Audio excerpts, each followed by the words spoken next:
Welcome, everybody, to the Thunderdome. Tonight we'll be having our random Mad Max impersonator.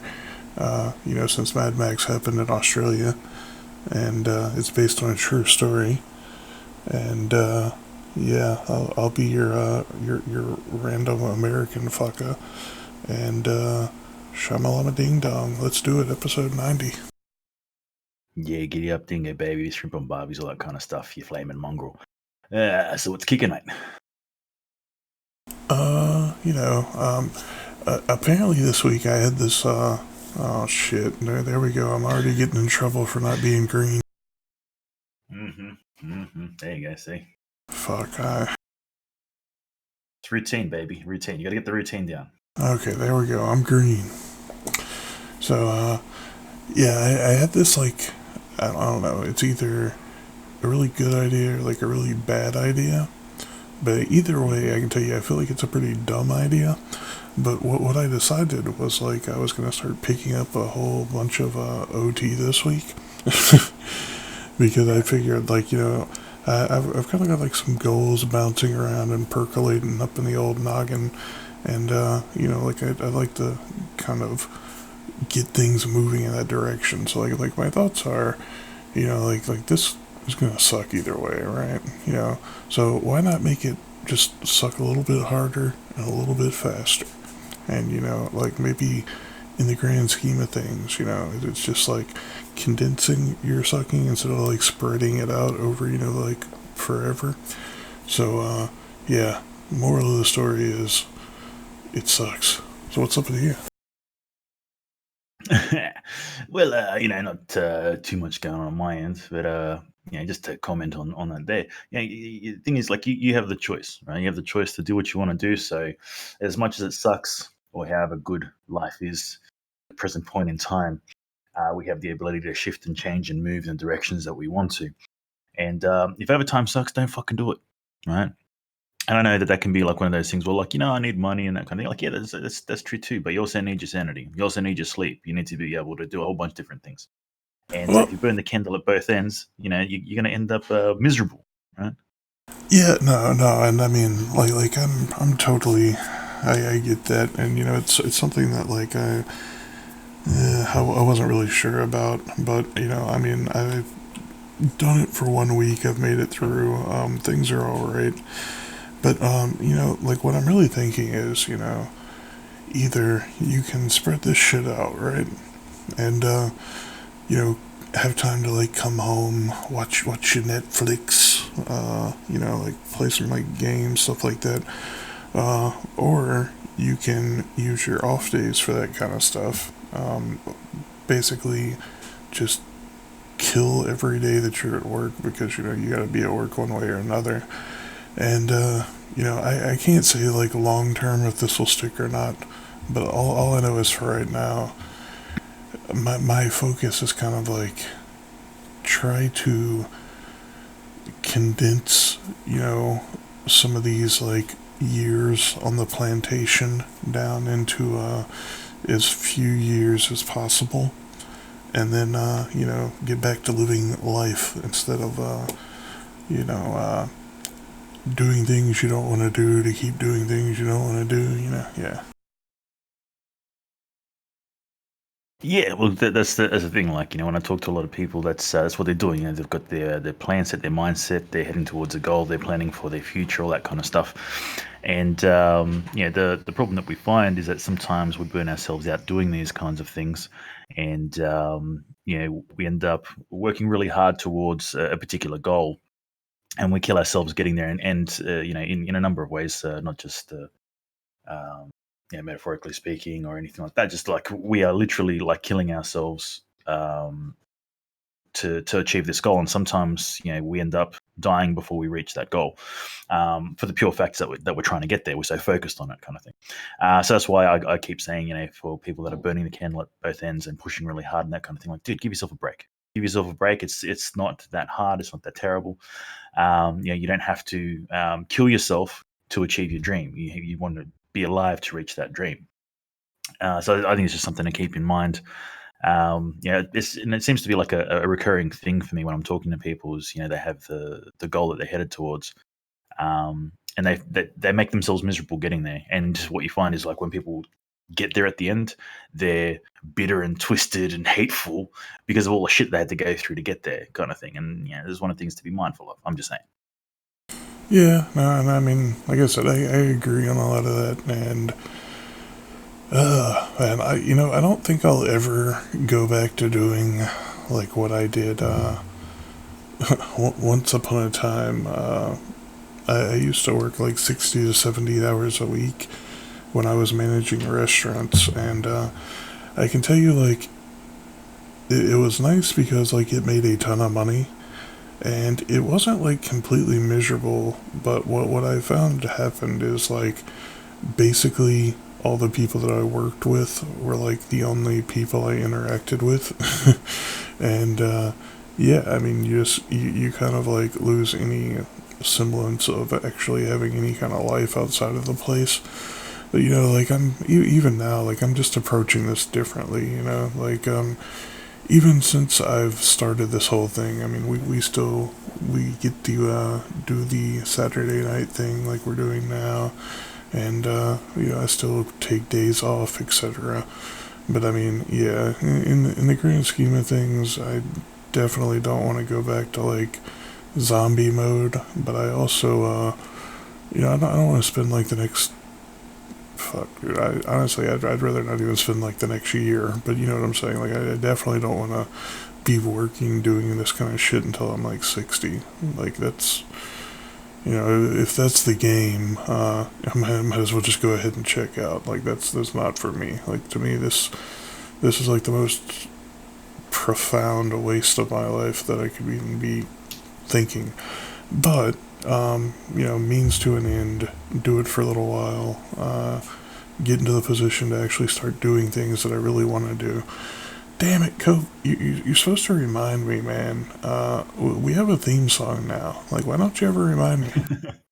Well, look, I thought that you would have had it on some autoplay thing at the start. That's what most DJs around here do, don't they?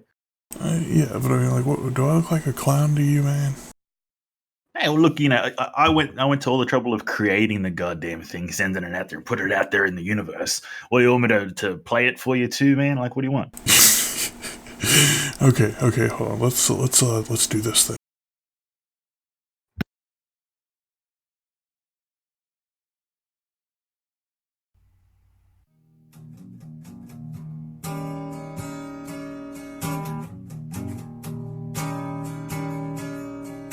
COVV philosophy, Claiborne and me, COP,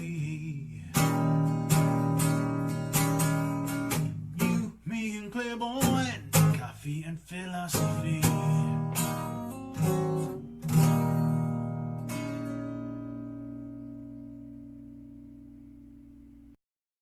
Okay, so yeah, there you go. Everybody go smoke your coffee, and yeah, we'll do some philosophy shit. You know what? We'll just consider this like a big 10-minute like prolonged intro. What do you think, Cope? Hey, man, you're telling a story. I just work here, right? Shit, is that what we're doing? We're working. Well, apparently. Shit, we need a raise, Cope. Yeah, we can double our current salary, right? You know what? I'm feeling generous, Cope. Oh, let's triple it. If I could just go buy Infinity. Fuck yeah. What's infinity times zero again? Oh wait, can you divide by zero? Fuck. Well, anyway, yeah, Shamalama Ding Dong's The Path, Human Conditions. Oh wait, we can't say Path yet. Azaria's not here. We gotta wait until Azaria gets here to say Path. But yeah. So what's this thing that you were trying to tell me about this word that like apparently I can't pronounce? Panpsychism. Is that where you get like a pan full of LSD and you just have yourself like a spiritual experience? Not quite. Not quite. It's a means of trying to comprehend what the fuck we are going through, human condition, all that kind of stuff. and I thought it was pretty interesting. So is what it is. Shamalama ding dong. Did you end up reading the article that I sent you? Fuck, dude, like, I'm gonna be honest here. I don't. Did you send me an article, man? Like, it's been crazy. Like, I'm not even gonna lie. Like, I think I worked 50 hours this week or so, and I still gotta go in tomorrow. Like, I've been pretty like blah focused and like coming home and going to sleep. I honestly like I usually do read the shit that you send me, but like I don't even remember you sending me anything. Hmm. Well, it wasn't this week. It was I think it was just before the start of the last show. So like I was like, well, obviously I don't expect you to read it like 10 minutes before the show, or a day or two before the show. I just checked it in the chat there as well. Oh yeah, is this the thing that you were talking about consciousness gaining academic credibility? Well, yeah, the thing is like consciousness. Well, it's always been like the mystery in science. It's like one of those things that's it fucks science up because essentially it's something that exists, but we can't quantify it in any way, shape, or form. It's something that defies scientific measurement, which is a problem, right? Because science is supposed to be really awesome and be able to explain everything. Um, Whereas, like, what they're trying to do now is Well, kind of like, Cove, hold up. Let's wait a few seconds. It sounds like we're dead. So just before we get into like the full, let's see. the displanation. Yeah. Again, I don't know, live radio or something. Yeah. Only the best for all of you guys out there, okay? We run a top-notch operation, brand new cardboard box. I think Ron's got a fire extinguisher over there in case it lights on fire. Okay, so yeah, it seems like we're good to go. Ron must have peed on it or something.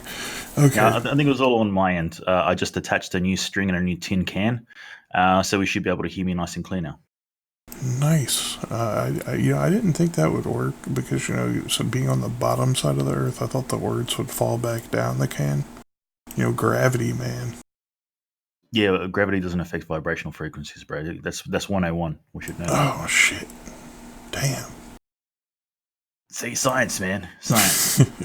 Okay, cool. So yeah, so let's talk about the article now. All right, panpsychism. So essentially, I don't know exactly where we got cut off, but what I was saying is that consciousness has been something that's been put outside of the sciences. It's kind of like, well, science can't explain or quantify consciousness. It's one of these difficult things. It's one of the anomalies, if you will, and it kind of like says a big fuck you to science, as Sweep likes to hear us say, and it's just one of those things that's very difficult to even look at. So it's been put outside the realm of scientific measurement. Whereas now, well, it's not a new thing. Like, I just got to put that up front. It's not a new thing. It's been around for a while, etc. But it's being revisited with a bit more gusto, if you will, in scientific communities, particularly when it comes to neurosciences and that kind of thing. Where what they're trying to establish is that consciousness is like a fundamental of the universe. That's kind of like the basis of it. I mean, it's very simple, like means of explanation. If we start getting into the construct itself, it gets quite complex. And this is where a lot of people will listen to this, and rightly so. Like the last time we had that kind of conversation, or came up in conversation, a lot of people were like, "Nah, man, that's dumb. That's pseudoscience." And it's like, okay, well, we're brushing it off before we're even like exploring it. It's not very scientific in itself. But see, if we start delving into it a bit more, we pull it apart, we see the multifaceted nature of the argument of panpsychism, the various angles people approach it from. We can sort of like trim away the fat is probably the best way to put it, and deal with the construct itself, just generally what its implications are in the sciences, and then extrapolate from that further out and see what that could mean for the humanity and the universe as a whole. Yeah, no, we talked about like similar themes and stuff. One thing that like I think like I enjoy whenever we get into this like line of thought is and I don't know if this article actually gets into it, but one of the articles I was reading, they talk about like breaking down basically everything into like the smallest quantifiable whatever, a Planck length. And they basically were talking about how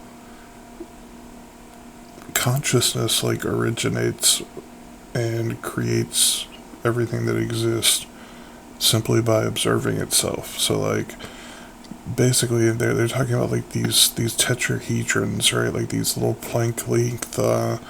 They look like almost like a kind of like a three-sided pyramid, I want to say. But yeah, basically like the smallest unit of any kind of like matter or anything that we can comprehend, I guess you could say, from like a human perspective. And it's like whenever these things connect to like form something, right? Like say like your computer monitor in front of you, or like your mouse or your fucking cell phone, like whatever you got.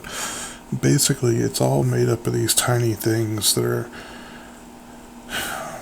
To put this into perspective, like if we're talking about one of these things, right? Like being the smallest thing that can exist, and the universe being like the largest thing that we can exist, right? Like comprehending things on these kind of scales. A grain of sand would be about the midway point. So think about like how small a grain of sand is in comparison to the universe. And one of these things is like that small in comparison to a grain of sand. And basically, what they're saying is like consciousness observing itself alters these things, kind of like what we've talked about before with like the double slit experiment. Like the act of observing something alters it and changes it. So one of the articles I was reading was talking about like these tiny little, I might be getting the word wrong, I want to say it was tetrahedrons or whatever, but these like Planck length little units of matter. Basically, like whenever consciousness like observes them, they're constantly altering, changing, and creating the world that we see around us. It's really interesting, right? Like the idea that consciousness is the origin of existence, and it's kind of like it's one of the few things that I think really like makes sense to me if you break things down to like that fundamental of a level, right? Because we can talk about like the Big Bang creating, the universe, etc., right?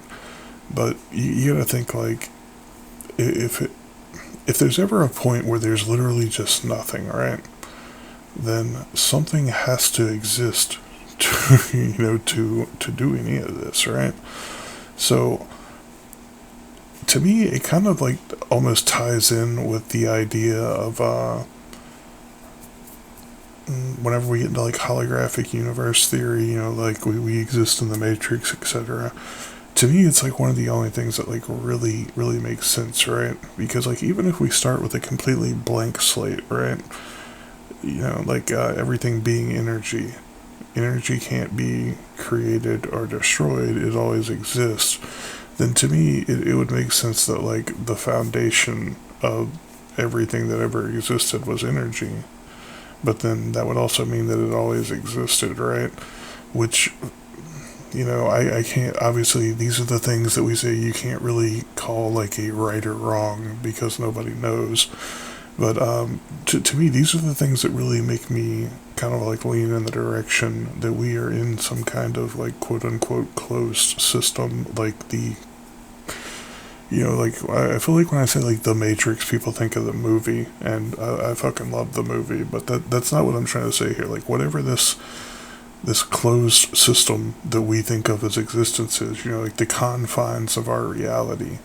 I feel like if we can start from the perspective that everything is energy and it just existed as like a blank slate of just, all of this energy, and then it started observing itself and creating things, like that to me would be, where the quote unquote like Big Bang would have come from, and it would set into motion all of these chains of events that would eventually lead to stars, blasting up to like every corner of the perceivable universe that's constantly expanding, and this little fucking marble that we all developed on. But what really gets crazy is when you think about like the span of time that all of this stuff happens in, and like the span of like human existence, right? Like not even just like our own life, but just human existence. And you realize that even in the grand scheme of things, human existence is like literally that fucking grain of sand in time. It's pretty mind blowing, right? Yeah, for sure. And this is the thing, like when it comes to these kinds of mental exercises and exploration and these kinds of things, like we need to take these kind of like radical perspectives on these things and explore them. Right, that's the whole point of like the sciences and all that kind of thing. Like if we thought we knew everything about everything, we would never move forward. We would never advance. We would never find anything new. Uh, so exploring these kinds of concepts where we sort of like step outside the realm of what science is comfortable with. Talk about things that seem a little bit woo-woo, as we like to say up in her. It's necessary for the progress of mankind, for the progress of science, for the progress of what it is like. Because we don't even know what we're doing here. Right? Like what is humans' purpose on the planet? What is the purpose of any of these? Like we don't know. It's just the purpose is just existence. That's it. So we're trying to find meaning, some kind of understanding, some kind of direction, like where we're going, what we're doing. And in regards to some of these concepts, I've heard of a concept. Essentially, what they're saying is like the Big Bang, right? If things work in some kind of opposition, you have day, you have night, you have left, you have right, you have up, you have down, and if things are expanding right now, then it kind of like makes a little bit of logical sense to say, well, maybe at some point it will stop expanding and start contracting, and go back to what it once was, and we will all get squished into a tiny little, and then bang, it's going to happen again and then over and over again. So these kind of mental exercises are good for keeping your mind fresh and flexible and capable of making shifts and changes as necessary, because that's what you need as a scientist, as a human being. I've said it many times before. The fact is that we don't have a lot of reasons for being at the top of the food chain. Like we are pretty weak when it comes down to hand to hand combat with a bear. Like forget it. There may be some people that will survive, but a lot of us won't. And even say like hand to hand, air quotes, combat with like bacteria, we get smashed by bacteria, right? So we don't have a lot of good traits to get us to survive. But the one thing that we do have, our superpower, if you will, is our adaptability, our ability to shift and change as needed, and to find ways of overcoming these obstacles, these problems. And if we get used to not shifting and adapting, which is what I believe we're doing at the moment, we essentially are signing our our little death warrant, if you will, and just going, okay, well, I'm comfortable sitting here, and I don't want to shift, I don't want to change, and watch me die.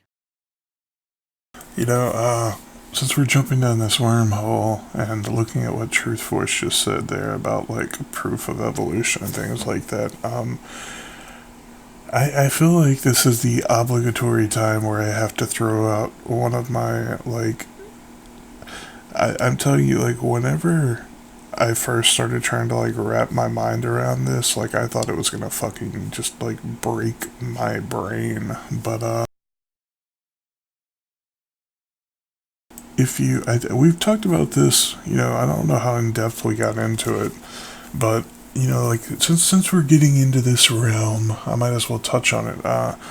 The idea of like basically consciousness observing and creating, quote unquote, the existence that we see, touch, feel, etc. So retrocausality, like if you're familiar with the idea of causality, a cause must precede its effects, right? Well, what we found out from doing some different experiments and things like what I'm linking to you right here, that's not necessarily how things have to work whenever you get into the like deeper realms of physics. You can have what's called retrocausality. And what this means in terms of like a quote unquote human existence, the past influences the future, which influences the past. So the best way I can describe it is like I finally wrapped my mind around it by thinking of existence as this kind of like quote closed system, right? And I feel like we very much, from like the human perspective, have this, like as a society, I guess you could say, like we have this very linear kind of like perception of time, right? And we think like, okay, you're born, you die, it's a straight line, it goes in one direction, etc. But what we found is that, like I said, the past influences the future and dictates things, but also the future influences and dictates things in the past. And if you really want to jump down that wormhole, just start like researching the idea of retrocausality, and it's a deep fucking dive. Like I'm not really in a position to explain it much better than I just tried to do, because like I'm by no means an expert on this. But like whenever you like actually look at the experiments, you see like the tests that they do and the data that they get from them. To me, it makes a lot of sense, and I don't want to extrapolate too far here, but like I can say like things like the Mandela effect start making a lot more sense to me whenever I think about it in these kind of terms, right? Because so many of us can remember something being one way, but for whatever reason it's not. Like we can go from like the Berenstain Bears or whatever, and I mean there's plenty more examples. But yeah, I mean, I feel very much like if you can start to like kind of like wrap your mind around these things, you can start to see that existence is way more wiggly than we're taught like growing up, right? Like if you go to the public indoctrination camps, if you buy into everything that's kind of like shoved down our throats about the way the world works, how we have to live our lives, etc. This to me kind of like just goes like right back in the face of it. It contradicts so much stuff that we're taught. It contradicts things like religion. I mean, to me, like retrocausality is one of these things that would like break down like the complete human understanding of existence. But getting people to one like even be interested in it or to comprehend it are pretty difficult. But I mean, if this is your jam, like if you guys are into this kind of stuff, I highly advise you to like get familiar with that term, retrocausality. Hmm.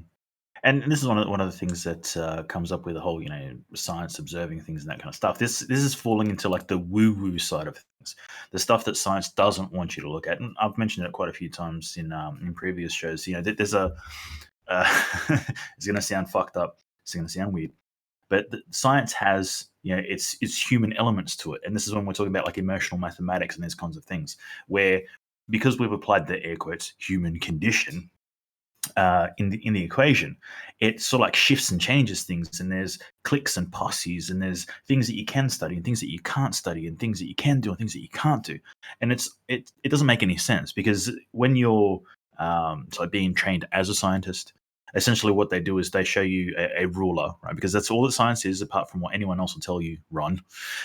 Science is just a ruler, and they say, okay, well, look, this is how you use a ruler. Like, just imagine you're a child. You've never used a ruler in your life, and somebody says to you, okay, like, this is a ruler, and this is what it does. This is how it works, right? Whether you're using the metric or imperial system, Brun, doesn't matter which you're using. It's sort of like it's a means of measurement, right? So they show you how it works. They give you the ruler, and they say, now go forth, young child, and measure anything that you can, anything that you will with this ruler. And as you go out into the world and you find something, you pick something up, you're like, oh man, check this out, psychedelics, I want to measure this. You go back to the person that taught you how to use the ruler, say, hey, look, I want to measure this psychedelics. And they go, you cannot use the ruler on this particular item. Put it down. You're like, no, you showed me how to use it, and I want to measure this thing. And like, no, you can't put it down. Okay, look, I'll find something else. Off you trot, you find something else.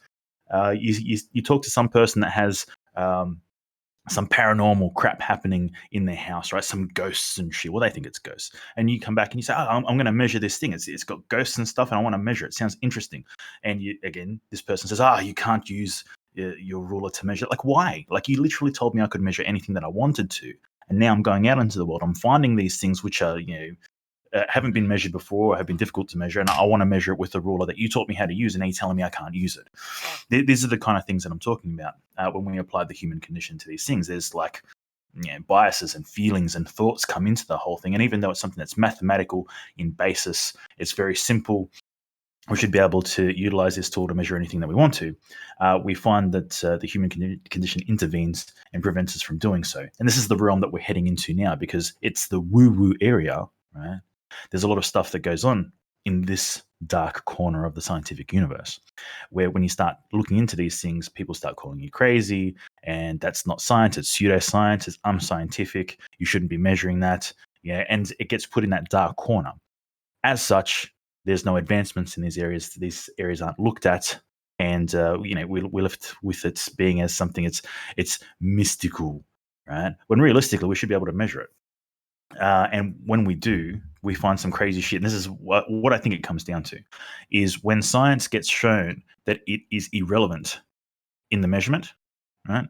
Science gets scared and says this is like detrimental to my existence. So I'm going to say that it doesn't exist. I'm going to pretend that it's not real. I'm going to defame it in some way, shape, or form, and say it's not real. Unfortunately, it is real, right? Because as I said at the start of the show, consciousness is one of these things that falls outside of the realm of scientific measurement, yet we cannot deny that it exists. So how can we measure this thing if we're not allowed to, if we're not told we shouldn't be measuring it? How are we supposed to advance in our understanding of these things if we're not allowed to measure them in the first place? So as I was saying, like Clay's saying, have a bit of a look around, find out what you can if you're interested in these kind of things, but be wary because this is the way that science views this at the moment. I do think it will change. As I said, the whole reason why I brought up panpsychism is because in the past, and we're talking like we're going way old school, right? Plato times and shit like that, where these kinds of concepts have been put forward, but they've been sort of like discarded as being unscientific, pseudoscience, and that kind of thing. But and keeping in mind that the neurosciences are relatively cutting edge sciences, they're starting to lean towards panpsychism as a means of trying to understand and move forward with their understanding of what's going on in the brain and that kind of thing, with this new means of understanding. And if we're going to shut that down, it doesn't really make much sense. But it seems that that's the way that we're going. So, like I said, just you need to keep an open mind when you're going into this area. That's all I'm saying. Yeah, and I think like one of the biggest hurdles we have to overcome, and I think this is one of the reason why so many things are classified as like quote unquote woo woo or like metaphysics, etc. Is because the simple fact that we don't have ways to quantify and calculate, but we can do tests to. I think like one of the most simple ways to do a test to determine whether or not something exists, right, is we first decide like, okay, what is it we want to test, right? Like say we want to test like a concept like love or consciousness or something like this, right?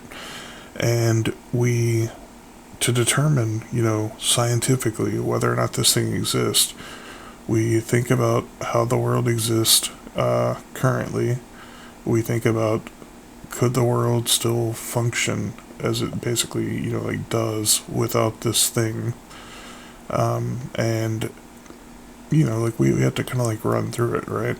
And I think like if the answer we come to is no, then whether we can quantify it or not, if we can think up like solid examples of why the world will work or will not work, basically like the same way without this quote unquote thing, that like we're trying to discuss, then that should mean that in some way we've at least kind of like gotten to the point where we can accept these things exist.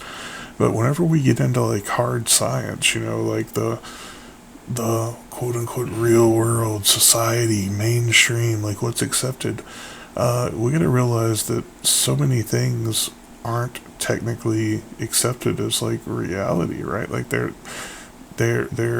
not gonna ever be accepted as something that you can even consider from a scientific perspective. But like I think whenever we're talking about things like consciousness, for example, like, one of the most important things in my opinion, like the thing that kind of like, at least from our perspective, separates us from the animals and everything like that. Yeah, I mean, I feel like we have to be able to have some kind of way to like at least talk about this thing and research it and discover stuff about it. But when most mainstream scientists are just going to be like, okay, well, you can't even prove it exists. I'm just like, really?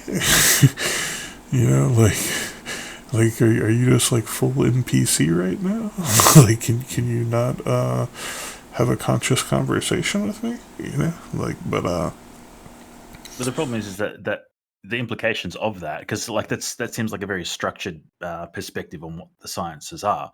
But when we actually dissect it further, we understand that there are things, we can call them anomalies, if you will, that fall outside of the sciences that are accepted as mainstream science. I mean, we've talked about string theory in the past and that kind of thing. Evolution is another one of those perfect examples, if you will, where keeping in mind that the rules of science say that we need to be able to observe it, to measure it, and to repeat the process. But when we look at things like evolution, how are we supposed to observe something changing over millions of years? We can't. Like, it's not something that we can do in a lifetime, because it's, and this is what I mean, it falls outside the realm of what is, air quotes, science, what is acceptable science, and we just accept it. And why? Because some smart dude with a clipboard and a pocket protector told us so, and they're scientists and they know stuff. This is what I mean. Like, the whole emotional mathematics comes from these kinds of things. We just accept these things blindly, when realistically they fall outside of the realm of what we would call quantitative science, because that's the other thing as well. We lean heavily on the materialistic side of things. Materialism, I think, is probably the way it's referred to, or it's quantitative sciences. But we forget that there is also qualitative sciences. And if you've sort of like studied science, you'll sort of like get told about the quantitative side of science, and that's where you'll do the majority of your work and your understandings and that kind of thing. You do your experiments and that side of things. And you only, like, I spent probably about one module, so one term, based on looking at the qualitative side of the sciences, and that's how small it is. You can do a number of additional sort of like modules and that kind of thing, which expand on that, if you will. But it's not something that you have to do, right? But there's a very big elements of the qualitative that we need to take into consideration when we look into the sciences, right? So the example that I'll use here is discourse analysis, right? So a quantitative aspect will be you're asked a question and you answer yes or no, let's say, for instance. So it's binary, digital, if you will. Whereas the qualitative side is the analog side of things, right? So it's not just what the answer is, but like where it comes from. So discourse analysis essentially is not just listening to the response, but the meaning of the words associated with the response. So just to give you, I'll try and give you like a real-time example of this kind of thing, is like if you said to me, would you like a drink? And I said yes, that is a digital response, yes or no. But if you ask me that and do you want a beer? I was like, oh, mate, I'm bloody knackered as, and I wouldn't mind having a drink. It's a hot day out there. There's a whole bunch of other things that are attached there, but the only thing that you really take out of it is yes or no. But there's a whole bunch of other information in there that lets you know like additional meaning behind it.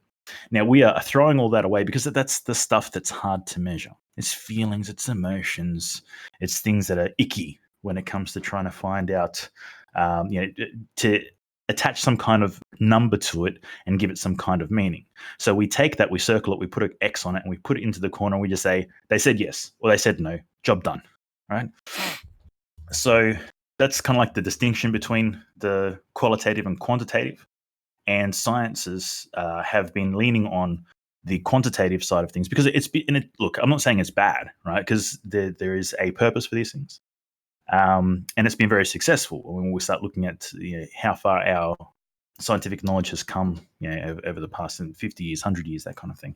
And yeah, it's like leaps and bounds, but it's still not possible to explain things that fall outside of the quantitative realm. And that's the issue that we have right now. We're starting to question things that we can't measure with the ruler anymore, right? And that's the problem, because we only have the one tool. There's no other means of measuring right now. And it's a very raw, like, don't get me wrong, it's not an advanced tool. It's a very simple tool. And it's, to quote Carl Sagan, it's often misused, but it's the best tool that we have, right? So we have to understand that we're trying to use a ruler, which is fine for measuring, your table, that kind of thing. But once you start trying to measure things like weight and mass and these kinds of things, you can use it. I mean, you can do some calculations to sort of like gain an understanding of like the kind of thing that's going on there. But there's better tools. Like we know in real life, right? If you want to weigh the weight of something, well, you get a fucking scale, don't you? Right? Why you're going to measure the width, the length, the breadth, all these kinds of things. You're going to take into calculation. Like, dude, there's a whole bunch of shit that goes on there, and human error is a thing, right? So you can make a lot of mistakes. So you get the right tool for the job, you get your measurement job done. Unfortunately, we only have the one tool. So understanding that is sort of like the start of where we're at scientifically. And it kind of like makes science not look as smart as what we think it is. Science dumb, yo. And like I said, that's something that science doesn't want, because who wants people to think that science is dumb? Science is cool, right? It knows everything. We know all the answers to everything in the universe. Stop asking questions. Get back to your job. Pay your taxes, and live your life. Cope, it's an emergency, man. Dude, Swoop needs some attention. Can you just say, like, hi, Swoop, or something? Because, like, I think he's having a nervous breakdown out here. I've said Swoop a couple of times already, man. Like, I don't know what else you want. Maybe you need to tell him something. I just gave him some attention, but he seems pretty fixated on yours. But, yeah, so it's like, as we're going down this wormhole, right, about, like, the divide and everything, so, funny story, like, because I was looking around on Reddit, like, trying to find, like, philosophy stuff, etc. Like, maybe find some ways to kind of, like, expand the crowd that we get. And, dude, like, the first post I read on, like, r/philosophy is basically this big long fucking just like breakdown of why metaphysics is irrelevant and why philosophy should be like totally, for the best way I can put it is like basically like going through like the Socratic method and stuff. And like basically like you need to stick to like facts, and then it got like really political. And the ultimate decision I came to is like that place wasn't where I wanted to go party, for lack of a better word. But, and I mean, like, this isn't just science that we're talking about. There's, like, this divide, right? Like, even in philosophy, there's a lot of people that don't even like the concept of metaphysics, and they feel like it's, like, a bastardization of philosophy. But, personally, I mean, I feel like you've got to be at least willing to, like, have discussions and consider ideas that you don't necessarily agree with. And I feel like whenever you're just shutting down like such a large area like out the gate, I'm just like, damn.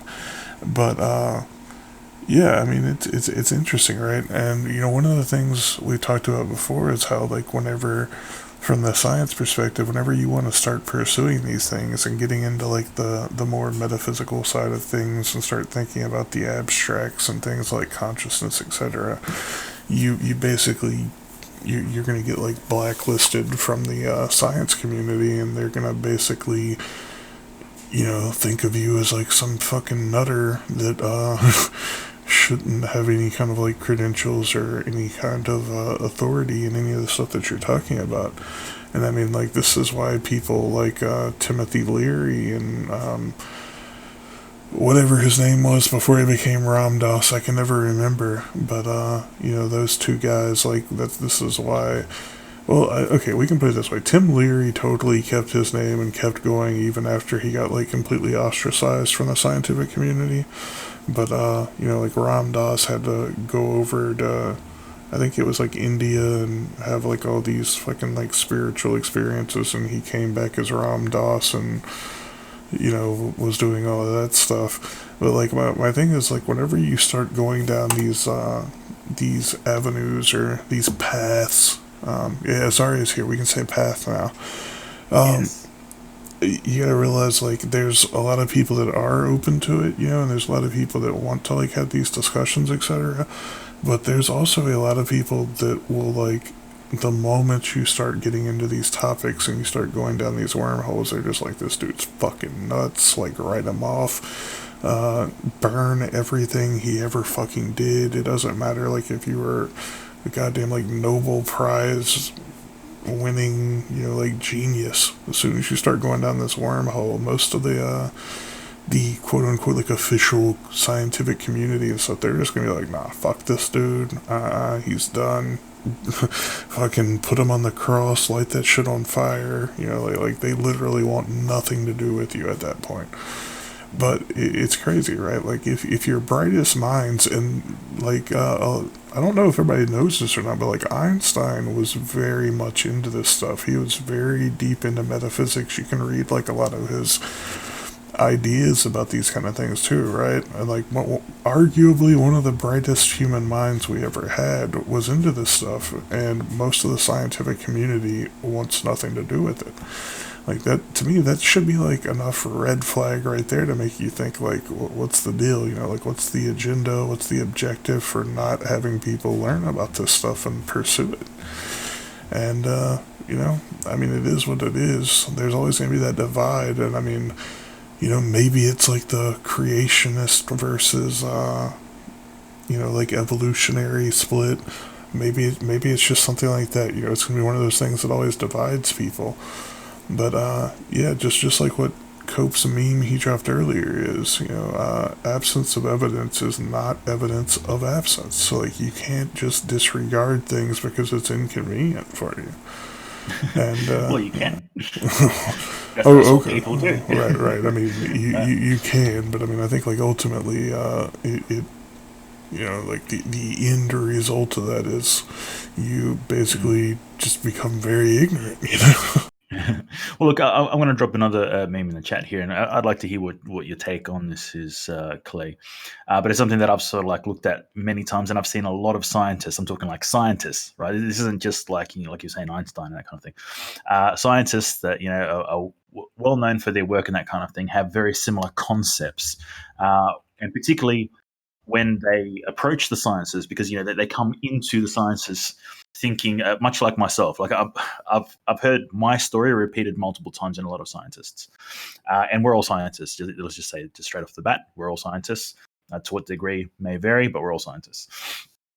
Coming into the field, I was like, okay, well, I'm learning the sciences, and I'm going to know what's right and what's wrong, and I'm going to know like all these different bits and pieces. But when you actually get there, it's kind of like when you experience the WWE, WWF, those wrestlers, and they do the high flying acts and all that kind of shit. And you may at some point think this is all real stuff, right? It's all real fighting. But picture yourself going to one of these shows and seeing them choreograph their fights and that kind of thing. It's kind of like your world falls apart. You're like, holy crap, right? Anyway, I'll post this into the chat space here. Like I said, give us your take on what you reckon here, Clay, right?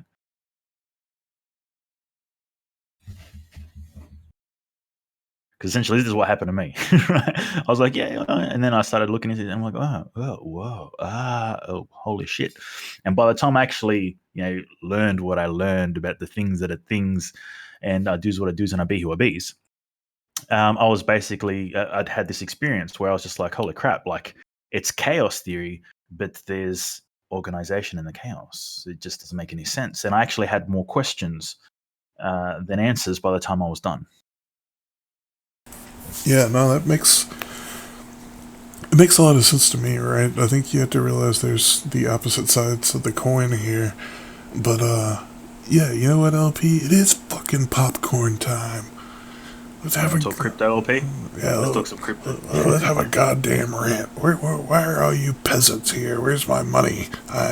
You all owe me money because I'm fucking God and blah blah blah. Yeah, no. Okay, yeah, it's fucking popcorn time. God damn it. Better have my money. Yeah. Okay, but yeah, sorry, I can't do the accent. But yeah, fuck. I don't know. I just got derailed by popcorn time. Where was I, Cope? Are you taking the notes? I think you were going to tell us your perspective on the meme that I just dropped. Yeah. Yeah. Okay. So, it, this is something that, like, for me, is extremely real, right? Because, like, I can tell you, going through the fucking chaos, and just feeling like everything is just fucking full on insanity. The world makes no sense and all of this kind of stuff. At some point, like, I can tell you that there were. It took like NDEs for me, but there were too many things to write off as coincidence. And while I will totally tell you, like, at face value, a lot of times I think the world looks like pure insanity. I think it all looks like chaos. But I do have the faith, and, from personal experiences, I can tell you, I feel like there's some order in that chaos. I feel like you don't have one without the other. Order implies chaos, chaos implies order. And I feel like it's very much, two different sides of that same coin, and both do very much exist. And I feel like whichever one you want to focus on, whichever one you want to, I guess you could say, like, believe in or whatever, that's what you're gonna get, right? Because they both are very much real. There's order and there's chaos and all of this shit. And I think one of the biggest things is getting rid of expectations, and, like, learning how to manage our own perceptions, and realizing that, like, our very existence, like everything from, like, our moods to our perspective of life and any kind of, like, subjective value or purpose in any of this stuff, it all very much is made in your mind. Like, how you choose to look at these things, what you choose to believe, all of this stuff very much, I guess you could say, like paints the picture for you, right? Like, you're gonna get the same picture either way, but whether it's like a dark, dreary, gothic painting, or it's like, a vibrant, brilliant psychedelic, or somewhere in between, all of this comes from your perspective, and, like, how you want to see things, what you choose to believe, and your understanding is going to dictate all of this stuff. So, yeah, order, chaos, to me, they very much are both real. And, I feel like the way I comprehend it is this: like, you couldn't have anything in this existence make any sense or have any kind of purpose without order. But the thing is, yeah, it's designed to look very much like chaos for that exact reason, right? It's so that we can have this experience. It can stay fresh, surprising, whatever you want to call it. If we knew everything was completely structured, it was all ordered, to me that would be very boring. Like there'd be no surprise, there'd be no struggle. There'd just be the way that things are. And the problem with that is, like, whenever you just have, like, everything just goes perfect indefinitely, everything always turns out exactly as you expect it. You always have happy days, blah, blah, blah, blah, blah. The thing is, like, you get rid of all the meaning, right? Like, you get rid of all the flavor of it.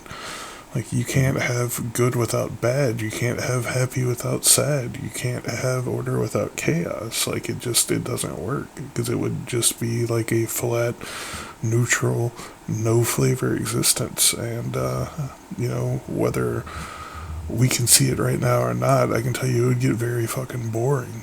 That's my opinion.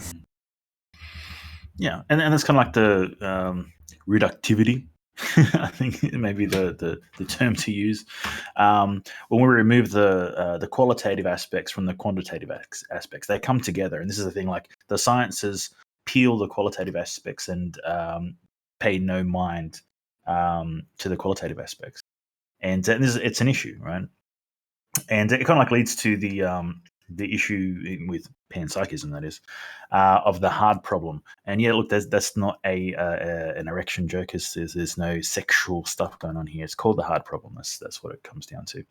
And realistically, what we're looking at here is the scientists turn around and say that you can't get something from nothing, right? That's what it comes down to.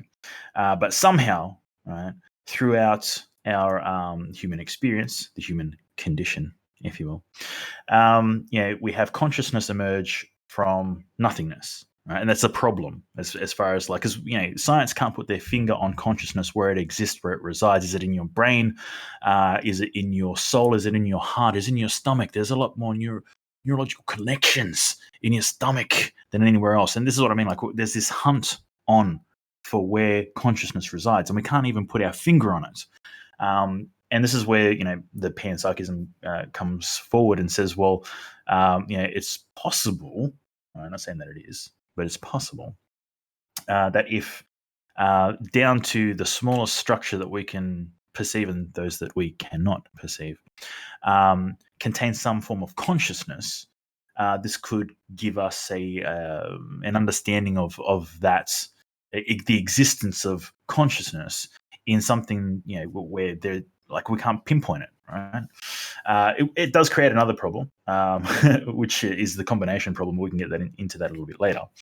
But this is the basic problem that we're trying to overcome, which is why the scientists are kind of like looking towards consciousness as a fundamental. And like, let's be real here. What a fundamental is, for a basic understanding, is like when we've broken something down as far as we can and we can't pull it apart any further, we can't define it any further. It's kind of like that's the fundamental, it's the basis of things. And, it's the attempt, at least anyway, to put consciousness on the same realm as, space, time, and that kind of thing. Word. Apparently, they now have hot dog salad, so...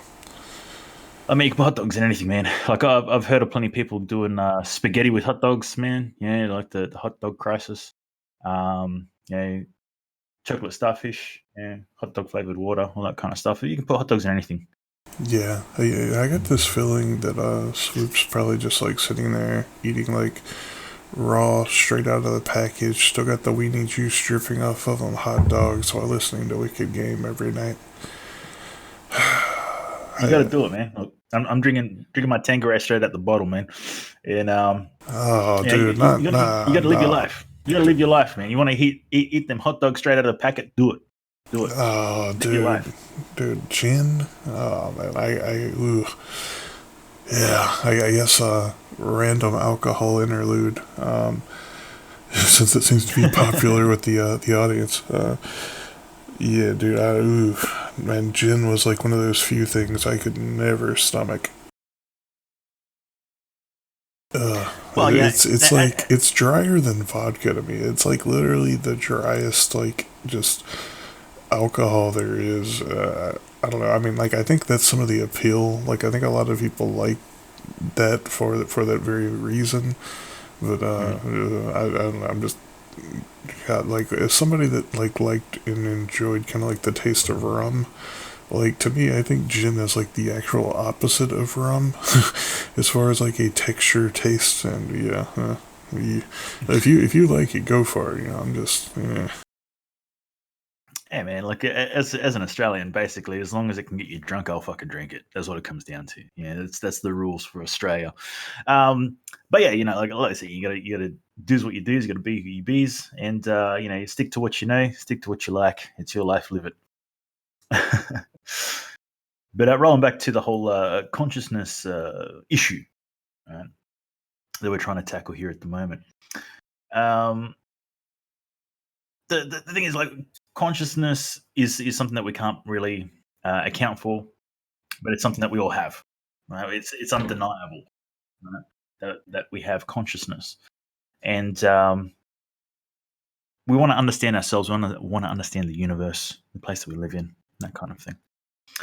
And it's kind of like scary in some sense to try and understand the fact that there's this thing that we all have that resides in every single one of us, and we have no explanation for. right? And even the greatest minds, the greatest tools that we have, can't quantify, can't account for, can't explain what it is that we are experiencing, let alone try and sort of like make sense of it for themselves or for anyone else. So, you know, what do we do with that? How are we supposed to move forward with it? Well, Cope, I feel like one, how dare you? You just assumed that consciousness was located somewhere inside of us. But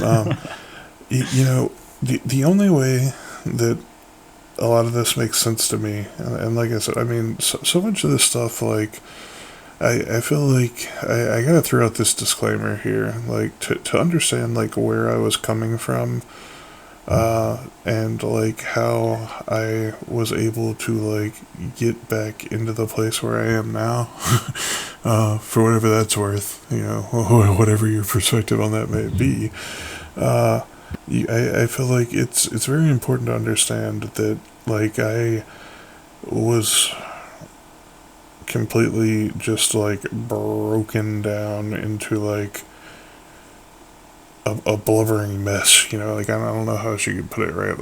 Like my whole perspective of reality just got like shattered, right? And like it was literally me fumbling around in the dark trying to put the pieces back together and comprehend, like how is this existence, how does this work, etc. And like it's just so much of this stuff, like understanding consciousness, etc. My perspective of this, I didn't. I think the best way to put this is like I didn't like read about this stuff and get like other people's opinions, right? Like all of this stuff that I share with you guys, like unless I tell you specifically, like I read it somewhere else, etc. Like this is me, like digging through my own life and coming to these things. But my take on consciousness and a lot of existence is that consciousness is one big thing. Okay, like you can call it God, you can call it love, you can call it whatever you want, right? Like the foundational building blocks of existence, and whatever you want to call it. To me, consciousness, what I consider as like source consciousness, is one thing. The experiences that we have, everybody has like that I experience, like the singular self, etc. Like whoever you are, you identify as. To me, that's all just an infinite, reflection, like a little piece of that source consciousness. And understanding that, like, whenever this human experience that we're currently having ends, like whenever I die, that consciousness doesn't end. It's still part of that source consciousness. Like the best way I could put it is like if you think about like a massive video game or something like that being played with like billions and billions of characters, but like ultimately that they're all still part of whatever, like the engine, or like it's all still part of one big thing, but they're all having their own, like individual experience. They're all doing their own little thing, and they're all very much in their own little world. But at the end of the day, like nothing you do or anything's going to take away from the fact that they're all still part of this one thing. And yeah, so talking about like how do I view consciousness and things like that, that's where my thoughts on it come from. And it's interesting, like once I reached this kind of like point and like I started really getting into this stuff, it's interesting to see how many other people came to these same kind of conclusions for their own reasons through like these their, whatever happened in their life that to push them to this place. It's interesting. And I mean, call it a coincidence if you believe in coincidences, but I feel like way too many people had this experience to just kind of like write it off. And I mean, I think there's like the whole "we are all one" thing. Like a lot of people like to say that, And I mean, it's kind of like new agey or like cliche to a lot of people, but I feel like a lot of that's perspective, right? And this is the whole thing, like we were talking about earlier, with like ordering chaos. Um, whatever you perceive is what you're going to get, because your thoughts, your mind is going to dictate your reality. And to me, like even fucking Swoop, it's something that like I have to realize, and it's something that like really helped me, I guess you could say, like develop and really like kind of like embrace things like empathy and like understanding for other people and being able to relate to people, is understanding that like we're all here, we're all playing our parts and everything, but in the end we really, like at the base level of everything, we are one. We're all part of that source consciousness. So you know that's hopefully that answers the question. I don't know. So you're a fan of the whole theory of the global unconscious, Carl Jung, or morphic resonance, if you will, for my close personal friend Rupert Sheldrake. He's not. He's not at all in any shape or form, but I do reference him quite a lot. Um, yeah, and you know what morphic resonance is? Yes, Clay.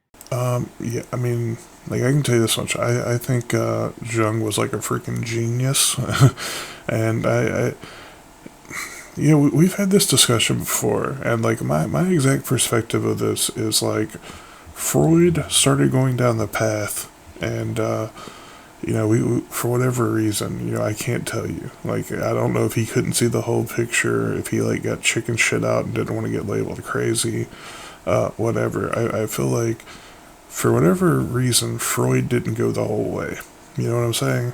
And then Jung came along and he was like, fuck that, we're doing this thing, strap in, boys, we're going for a ride. And I feel like he really started exploring so many of these ideas that Freud, for whatever reason, didn't pursue. Because, like, there's like writings and stuff like this where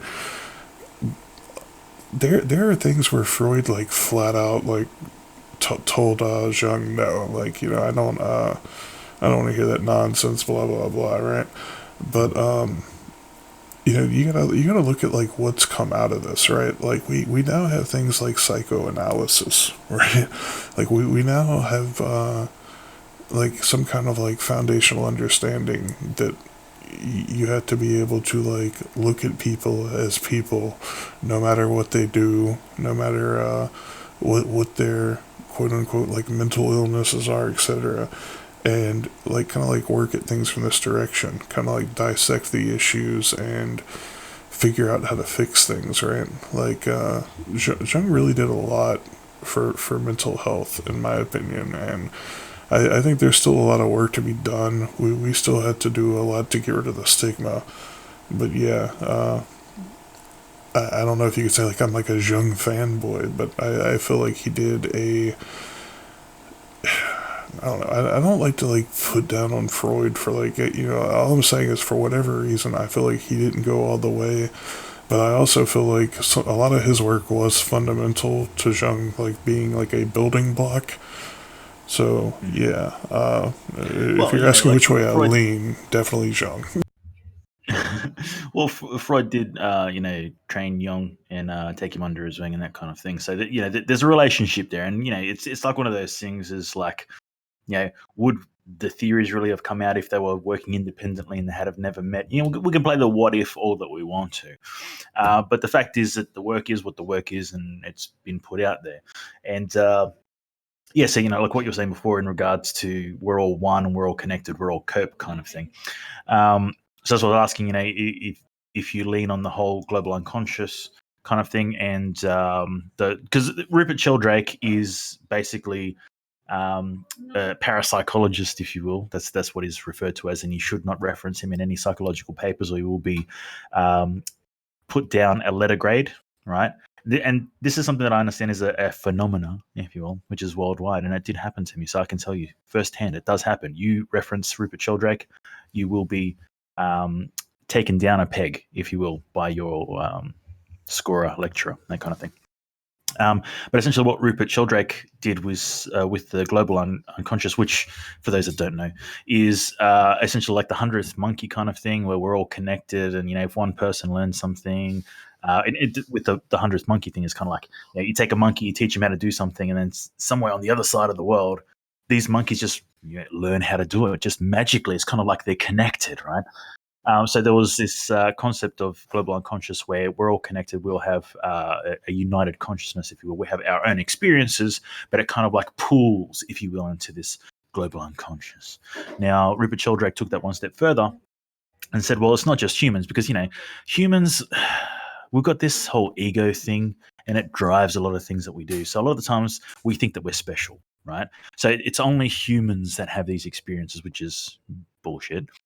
So Rupert Sheldrake took it one step further and said, okay, he started utilizing the same concept but applying it to animals, and he saw a lot of results from these kinds of things. So very similar to what we're saying with the 100th monkey concept. He did it with a particular bird, which is sort of like known for not having a huge flight path. It's contained relatively closely. And what they were doing was they learned how to pick open the milk bottles when milk was being delivered to people's houses way back in the day, and they learned how to peel back the aluminium or aluminum, if you will, if you're in the States, Ron, back, and be able to drink the fat, which was at the top of the bottle. And they found that this concept, like once it sort of like caught on, and it was like they all knew how to do it at the same time, kind of thing. So it's the same concept, and what Rupert Sheldrake is saying is that it's species specific. So if you teach a human to do something, that we will also like learn how to do this particular thing, or we have this global consciousness that continues to grow and expand, as well as different animals do the same thing, etc., etc. And this also leans on the concepts which we've discussed a few times, particularly with Ron, because he loves it when I talk about the Flynn effect and IQ. Because the Flynn effect in IQ is essentially this concept that we have to continue to change the IQ test because people are, air quotes, getting smarter, right? So we need to continue to increase the challenges because somehow humanity is getting smarter and smarter. Which this is one of the things that's highly debated, right? It's bullshit. No, we're not. Yes, we are. Talk to the sciences; they'll have an argument about it. But essentially, this is what's going on here. So this is an explanation of that global consciousness, the morphic resonance, if you follow Rupert Sheldrake. But it's a phenomenon that continues to occur and exist not only amongst humans, but all species on the planet. And so you're a fan of this concept, are you, Clay? Yeah, but see, now, whenever you start bringing in the concept of smarter into it, so now I'm kind of like, now I'm wondering, like, what if, like, in the grand scheme of things, it's just the Dunning-Kruger effect with, like, the whole human race? Like, what if we keep getting dumber and dumber, but keep thinking we're getting smarter and smarter? Well, it becomes one of these things of, like, common knowledge, right? So, essentially, if we hand out tests for things that are, common knowledge, if we took that back X amount of years, we'd have sort of like a poorer result. And then if we took it now or we took it into the future. And it's the same kind of concept as what we're getting at here, but the means of transmission of this information is the question. Because, okay, now we have the internet, and there's a lot of things that we could equate to this outcome. Right, but previously, right back in Rupert Sheldrake's time or Carl Jung's time, right, there was no internet, there was no means of doing this kind of thing. So how is it that these things happen? And if we're going to take humans out of it, going back to Rupert Sheldrake's argument of morphic resonance, how do you explain, monkeys and birds being able to do so? They don't have a fucking internet that they can, how do I open the lid of this bottle to get to the fat on the top of the milk? Let me just Google that, bird Google it, so I can get some food. It's just not possible. So how does it happen? And this is the question that we're getting at here. If we're not connected, then what is it? If it's not morphic resonance or it's not global unconscious, then what is it that gets this to happen? Yep.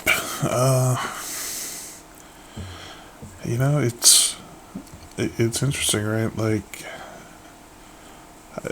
I mean, this to me, like this is we're getting into the realm of what well no, like Krim said something the other day about like you never hear people like yell at each other for 2 hours about agreeing about the same thing, and like I made the joke like obviously you never listen to me and Cope, but no, I mean like I feel like we're on the same page, but like that, I think that's ultimately the problem, right? Like, how do you get people that aren't even willing to consider that consciousness is like a provable, real thing to, like embrace these ideas or like even to just start considering them, right? Like, I mean, ultimately you can't, but, it's kind of crazy. Like, I was, on some level, I think this is kind of like a Dunning Kruger effect, right? Like I feel like people are so sure that like they know things and they're such a genius, that like they're not willing to consider like maybe, you know, just like I feel like you have to always be able to consider like maybe I just approached everything from the wrong direction and at least consider the other perspective, right? But like we live in a society where so many people aren't willing to do that, right? I mean, I can tell you for the longest time I was nothing like I am today, right?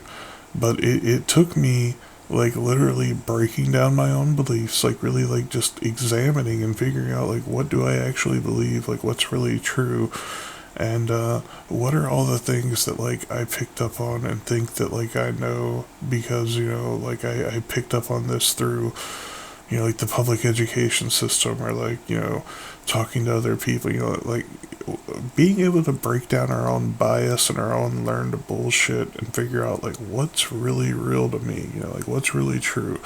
And being able to keep like a completely open mind and examine things that are like, completely contradictory to what I think and what I've, I feel like this is fundamental to being able to get to this place. And yeah, I mean, as long as you're convinced that you're right, everybody else is wrong, and you're the smartest motherfucker in the room, odds are you're not going to, do much in the way of like innovating anything. You're not going to learn anything. You're not going to develop anything like new or like it's just like you've completely shut yourself off from any other possibility because you're so convinced that you're right.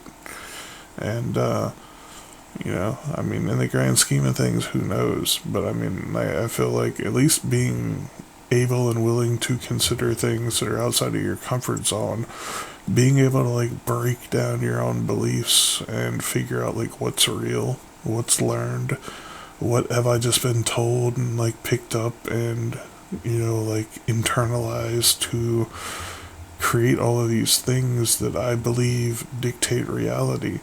And until you can do that, yeah, it's just like you're literally at a brick wall. Maybe you're standing on top of it, just shouting at everybody else how ignorant they are. But yeah, like it's the dead end. To me, that's like the tragic flaw in the human condition. Whenever you're so convinced that you're right and nobody else knows what they're talking about, that's fucked. Well, I think this is kind of like the sort of like the pinnacle, the pivotal point of the difference between people who think that they know about science and people who actually know science, right? Because you're talking about the Dunning-Kruger effect, and I'd like to also throw into the field of consideration is the imposter effect. Which are you aware of the imposter effect, Clay? I don't know. I It's guess. kind of like the other side of Dunning Kruger. So Dunning Kruger is kind of like you know more than what you do. That's the long and short of like the long and short, Izzy, and path, Izzy, of the Dunning Kruger effect is you think you know more than what you do. Like just putting it in very simple layman terms. Whereas the imposter effect is kind of like the complete opposite. So what you find is like people that don't know fucking shit, like they dumb, yo, but they're very confident and they know exactly what's going on. They know how the world works and all that kind of stuff, but they're really not in a position of understanding or power or anything because they're wrong. It's just that simple. They're wrong, right? Whereas the imposter effect is you start delving into something, you start pulling things apart, and much like the meme that I posted up before, right, where the first gulp of science, it gives you a taste of atheism, but at the bottom of the cup, God is waiting, kind of thing. You approach this thing and you're like, okay, well, let's figure out what's going on here. You start pulling it apart, you start gaining information. The more that you learn, the more questions that you have, and you're just like, you know what? Holy shit! I've spent 10 years pulling this apart and trying to learn about it. And I know less now than what I did to start off with. I had more conviction at the start of my adventure than now, 10 years, 20 years, 30 years into my studies. I know less now than what I did before. I had more conviction before than what I do now. And this is basically because the more that we delve into something, the more that we pull it apart, the more questions that we have, the more we realize that we don't know what's going on. We think we knew what was going on, but we don't know what's going on. So I think what it comes down to, as far as like scientists, and like, I'm posting some links here, and feel free to have a look at some of these links, and have a look at like what real scientists are like, not the scientists that are sitting there telling you that you should buy something, you should do something. The scientists that get paid really well to give you pharmaceutical products, right? Because these aren't scientists; they're basically just regurgitating what the company tells them to do. I'm talking about scientists that really question shit from a place of like, we don't really know what's going on here, but let's have a look at what's going on here, right? Now, these people are essentially going in with an open mind. They don't have a bias. They don't think, I believe that global warming isn't real, therefore let me show you why global warming isn't real. They go in going like, well, we don't know, so let's have a look at whether global warming is real or not. Here's the evidence, right? Here's the evidence. And we'll present what we find regardless of whether it supports what I believe or whether it doesn't, right? This is what a real scientist does, right? And I think it's the key distinction here between the kind of people that you should be listening to and the kind of people that you shouldn't be listening to. Unfortunately, these people that kind of like are like, well, the thing is we don't really know what's going on, and like they sound like people you shouldn't really follow. They sound like they don't know what's going on. Whereas someone with conviction, right? We've done the math, we've done the science, we know what's going on. Therefore, you should eat cucumbers because cucumbers prevent cancer, right? Until next year when they do another study and they find that cucumbers give you cancer, right? And this is what I mean, like having the understanding that science isn't a final answer. There's no unequivocal truth in science. What it comes down to is this is the information that we have gathered from multiple studies, with multiple samples, with multiple perspectives. And what we can, take away from this is we think, to the best of our knowledge right now, that you should eat cucumbers, right? Until later when we find out that you probably shouldn't eat cucumbers, and the backwards and forwards, and being adaptable, which is, again, something that we've discussed earlier in the show. Being adaptable and being able to understand, okay, well, things can change, right? We may find a new model for the way the universe works, from Big Bang to electric to holographic universe to like anything else, right? And be ready and prepared to make that shift because it's what the body of evidence has put forward. And to understand the flaws enough of science to know when someone's pulling your leg, who's trying to hoodwink and bamboozle you. And, just be prepared for, whatever changes are coming. Yeah, now this may sound on face value like a bit contradictory, but no, I mean, like what you're saying totally makes sense to me, whether it's called imposter or whatever it was. I feel like as I've gone through this experience, like as I've jumped down all these wormholes, breaking down my own beliefs, etc., something I realized along the way was I often feel like the less I know, the wiser I feel. And what I mean by this is like whenever we're so convinced like we know these things, right? Like, the problem with knowing something means you're not open to any other possibilities, right? Because you already know, It's just like you can't tell somebody something that they're not like willing to hear or listen, right? Well, like you can't learn anything when you are already convinced that you know, right? Because if you already know, then why would you even be open to the possibility of hearing what anybody else is saying? Like, so like obviously anybody else that tries to like exhibit some kind of contradictory information to what you know is just wrong. Like, fake news, write them off. But I mean, I personally, like, I try to know as little as possible because I feel like it just shuts me out from being able to like embrace what is and be open to the fact that like I'm wrong sometimes, right? Or like even if it's not even like a right or wrong thing, it's like there's always more perspective to be gained, right? And just like what your quote about like science, God's at the bottom. He so something that like I've had to embrace is that sometimes these things like whenever we think we like get a revelation or like some kind of like breakthrough and understanding of what something really means, it can like actually continue to like process and unfold more, and you can realize like, okay, so basically you had chapter one, and while it felt like this major revelation, there's still like 20 more chapters to go, right? And like each one, you're gonna have that same feeling, like, damn, like I've got a much better understanding of this idea now, right? And for whatever it's worth, maybe next thing you know, you're ending up looking into topics like retro causality and being like, God damn, this makes sense. But yeah, so personally, I try to know as little as possible, and for that very reason. Hmm. Well, look, yeah, I think that because there's this whole thing of like believing things and that kind of stuff. It's fine to believe like whatever you want to believe it, right? And the whole cucumbers thing. If you believe cucumbers give you cancer, go do it, right? Because you read studies, you looked into it. Congratulations, you've gone the extra mile and done the research.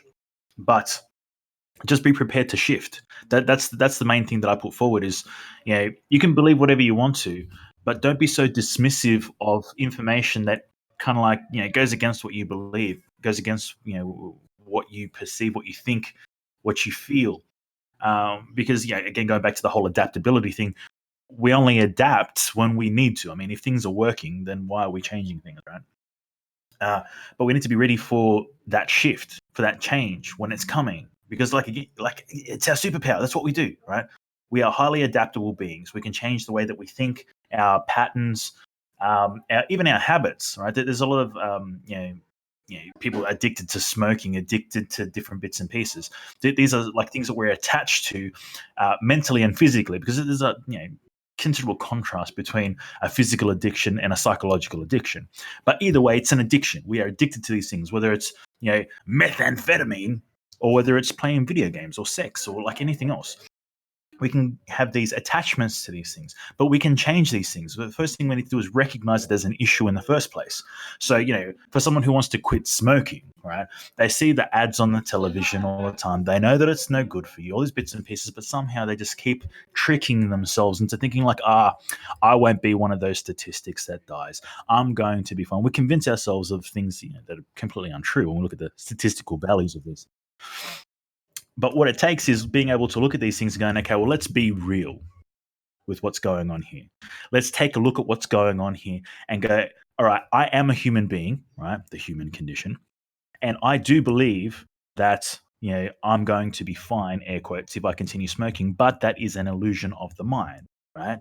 That is me tricking myself into not dealing with the reality of the fact of, life and death is something that just people just have so much trouble dealing with.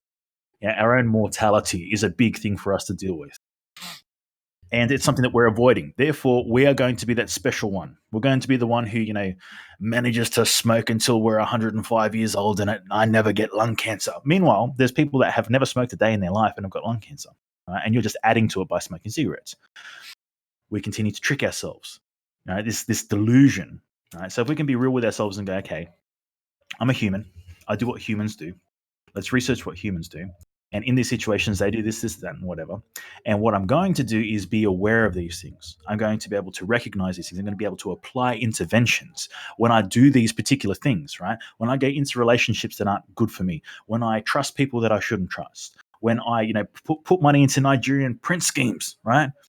Learn your fucking lesson, right? Understand what's going on. So then the next time that it happens, you can apply the interventions and progress. You can move forward. You can leave these terrible habits behind and create something different, something new.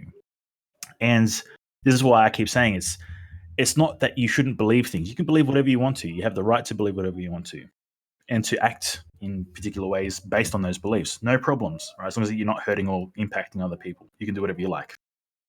But you want to be prepared to make shifts and to make changes. Because imagine if you were so convicted in your thoughts, your feelings, your opinions, that you weren't capable of shifting your mindset from flat Earth to round Earth, from being able to shift from the Earth being the center of the universe to the sun being the center of the universe. Like because science said it said when I looked at things and I read things, I believed these things and I read these things, and that's what science says. We can stick to these convictions all that we want to, but they're not beneficial for us. They're not helpful. And if we're able to adapt, then we're able to advance, move forward, and become better than what we are right now. And I think that is what we need to aim for. Not so much in the sense of like not believing in things, because that can have some adverse effects. If you believe in nothing, you'll fall for anything, right? That's sort of like, saying.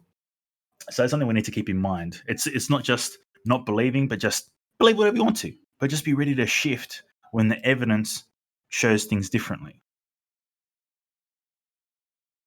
Yep. Yeah. I mean, to me, that's the fundamental basis of it right there. Just being willing to, consider different things than what we're convinced is right.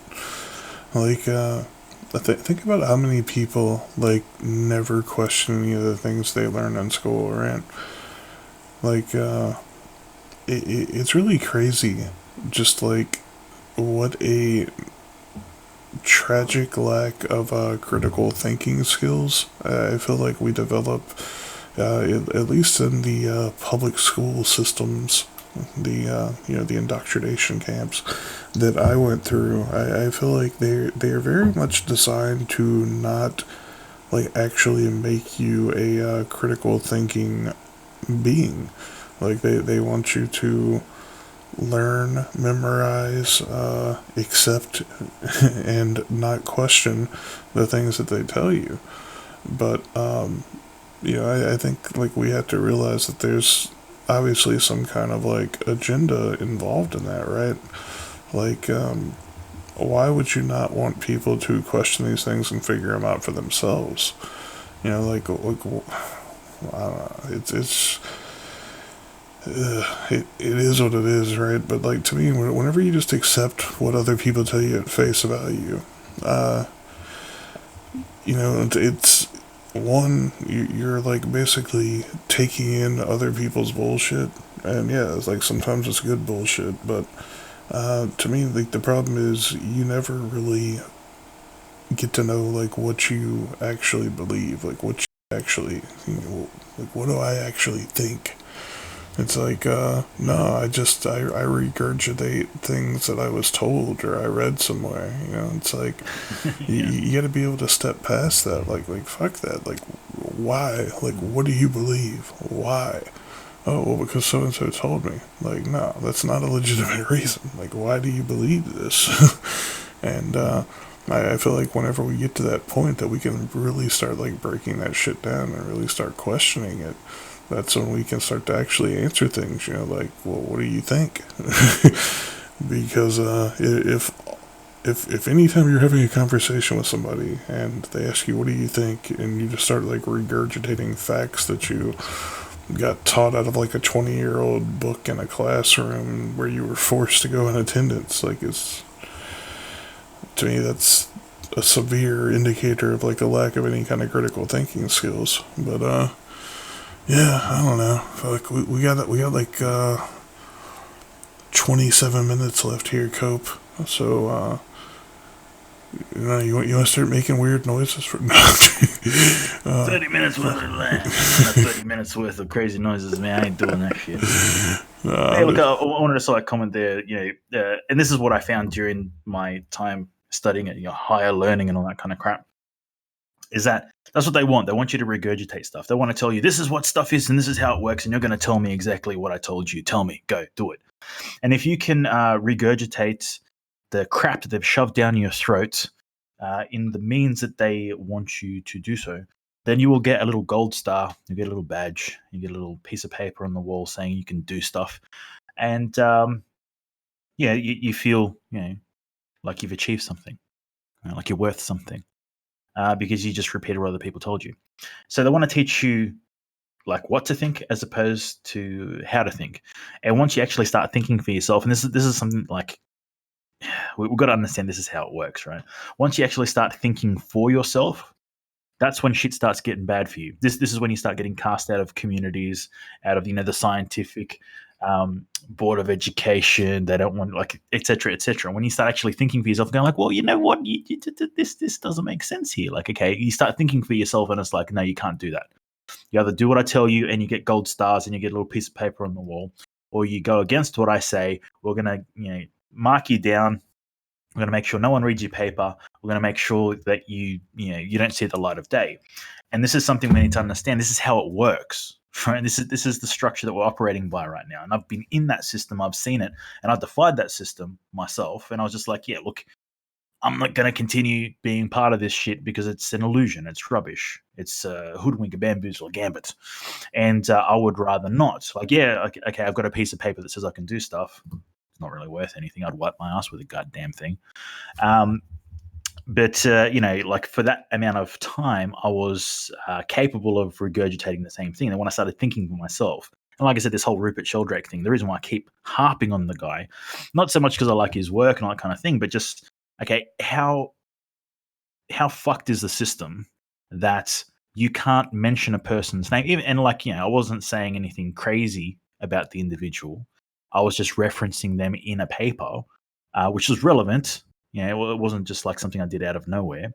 And I got marked down a full letter grade for mentioning this person's name. Like, what kind of society we're living in here? Like, is science about the facts and that kind of stuff? Or is it about, being in with the right clique, making sure you say the right thing, making sure, you regurgitate what you're told and that kind of crap so you can get the mark, so you can get the paper?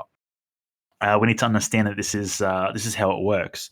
And if we're ever going to move past it, we need to, well, apart from understanding how it works, we need to be able to genuinely question things appropriately, utilize the ruler, if you will, the way we've been told to, regardless of whether we're told to measure something or not. Because going back to what I was saying back then, is they show you how to use a ruler. They tell you you can measure anything that you want to.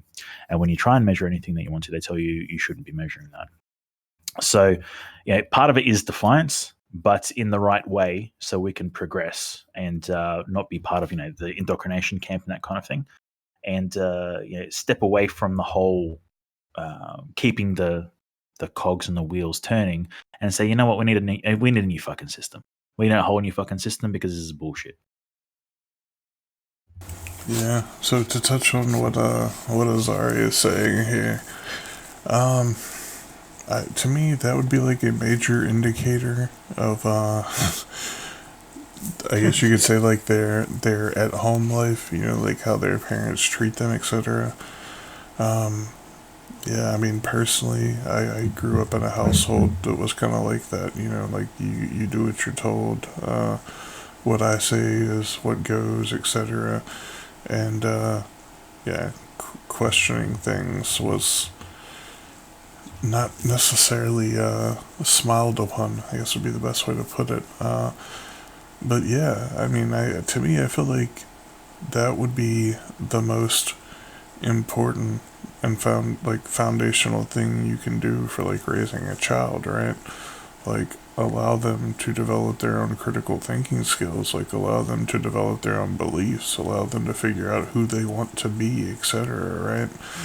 But yeah, there's a lot of parents out there that want to like tell you, who you are, what you're gonna be, what's right and wrong, etc. And like these, if we ever wonder like why so many kids like just grow up, like so fucked up, well, like think of all the shit that. I mean, I'm sure some of you guys have had to like repress some things that your parents weren't cool with, right? Like shit, like maybe I want to go smoke a joint, right? And like my parents would like just shit fucking bricks about it, like, no, that's bad, it's evil, you can't do that, that's like the worst thing ever. But it's, like maybe for me, it's like the thing that like helps me self-medicate and balance myself out and, like not feeling like going, fucking checking out or something like that, like, I feel like whenever we, we try to like dictate and control other people's lives like that, it's very damaging. Especially like when you do that with children. Like you, you're basically just like replicating and imposing your own beliefs, your own like thoughts and ideas on another living being. Like you're completely disregarding their autonomy. And for whether it's for convenience sake, like, oh, I don't want to have the discussion, I don't want to deal with it, blah blah blah, or if it's because like you really hold these convictions and like you think it's like so wrong. I mean, just like look at like the really like fundamentalist Catholics, right? Like look at how many people grow up and they're afraid to be gay. Like you grow up in a church where they tell you you're going to hell. It's a cardinal sin to be gay. Like same-sex marriage is an abomination. Like all this kind of stuff. I'm like, dude, you know how fuck that is to tell to a kid, like, especially when they're like trying to develop and figure out, like their own identity in these things. Like, to me, I think that's where I feel like so many parents fail. Right? Like you're not Mm. like a guardian. You're not like shepherding and stewarding their development. You're like dictating. And I do think there's a bit of a counter to that as well, because look, here's the thing: like if you're brought up in a system, right, whether it's a system, whether it's a family system, whether it's a government system or any other kind of system, where let's just say, for instance, beating your partner, like regardless male female, like that's just normal, right? Fist fighting is normal, right? Can you really? How much blame do you put on the next generation? Because like your parents were people who used to beat up each other. Then they're beating you, you're beating up other people, right? Because that's what you've learned, that's what you know. And you're going to blame your parents, but their parents did it to them, and their parents did it to them. And we're going like great, great, great, great, great, great, great grandparents. That's what they used to do. And look, I understand that there's some sense of um, self awareness and that kind of thing that we can like lean on for people. People should understand that it's not cool to beat each other and to hit each other and that kind of thing, right? Because everywhere else in the world, like the Western civilization, says that it's normal to do so. Therefore, you must comply. Um, we have to have that kind of understanding that you know your parents are doing the best that they can based on their perspective, their opinion, and these kinds of things. And this is not excusing any kind of behavior, but what I'm saying is there's a degree of blame that we can put on them, but there's also an understanding that we need to have is that they've also been manipulated by the same system. So whatever you went through as an individual, like Clay, you were saying you had some NDEs, you had some psychedelic experiences, like there was some bits and pieces that happened to you that kind of like shook you out of it. You were just like, whoa, man, shit needs to be different, right? They didn't have those moments. They didn't have that. They had the church telling them what to do, right? Mind washing, brainwashing bullshit. And they fell victim to it, just like a whole bunch of people did. Now, us people here in the audience, right? I like to think that our audience is pretty woke. I don't know. There could be some bias coming out in the old Copemeister, right? Um, but we've been through whatever we needed to be through to get that kick in the ass to get woke, that kind of thing. But I can recall a time personally where I was part of the system. I was doing my thing. I was going for my vanilla skies, picket fences, 2.5 kids, matching cars and all that kind of shit because I was a dickhead, right? I fell for the bullshit. I fell for the game. So just because we got woke, right, doesn't mean that we can turn around and look at these other people and be like, oh, well, they're fucked and they're shithouse and they're crap for doing what they've been doing, what they've been told to do, and all that kind of shit. Like we are lucky that we had this moment of realization, and we can't hate on other people because they haven't had it, because they didn't have the heartache, the turmoil, whatever it was that needed to wake them up. So it kind of goes back to the whole Milgram experiment, where the Nazi Germany, SS, all that kind of thing. They were just following orders, right? Like, well, yeah, they were. They were following orders. They've been doing what they've been told to do since birth. I mean, like, it's a hard thing to do, to go against the grain of what you've been told to do since you were born. And I think we need to sort of like take that as part of the consideration, at least anyway, when we look at, even if you want to say like, the church, they're preaching this and they're preaching that, and how dare they, how do they not recognize what they're doing? Well, it's because they're part of the system. They fell for it, right? And a lot of people do. So as much as I can Like I'm like, yeah, well, they're pretty fucked for doing so, right? I can also understand and go like, well, yeah, look, I'm not going to give you a free pass, but I'm not going to condemn you as an individual, as a person, as a human being, because you fell for the brainwashing that everyone else did. Because let's be real here, how many percentage-wise, how many would you say are woke right now? 15%, 20%, right? 25%. So let's say 80% of the population is still asleep. You're going to hate on all of them because the brainwashing has been successful. I don't know, man. I just think we have to take that into consideration when we assess these things. Yeah. Oh, yeah, I mean, I think that's obviously like one of the biggest parts of the problem here, right? Like, how can people that don't have a lot of self-awareness, and like how can you expect them to raise self-aware children? It's kind of contradictory, right? But yeah, I mean, I think obviously one of the ways that we fix this is by having more and more self-aware people. But yeah, I mean, ultimately we end up at the fucking crossroads. You can't make somebody hear something when they're not listening. You can't show somebody something they don't want to see. But yeah, no, I mean, well, I feel like we're on the same page. You can't really blame people for how they are and how they got to where they are. But I mean, I also think like looking at the situation and like understanding that like it's a perpetuating cycle. Like if you go home every day after school and your dad beats the shit out of your mom and tells you, like that's how you keep your woman in line, well then yeah, lo and behold, it's probably not going to be a big shocker when you grow up to do the same shit to women in your life, right? But yeah, I mean, I feel like the my personal opinion would be like I think there needs to be a lot less dictating and a lot less like telling children what to believe and how they need to act, etc., and a lot more like letting them explore things and trying to maybe like gently guide them in the directions that we think are best. But I mean, ultimately, like I feel like you have to have some kind of like respect for that autonomy, right?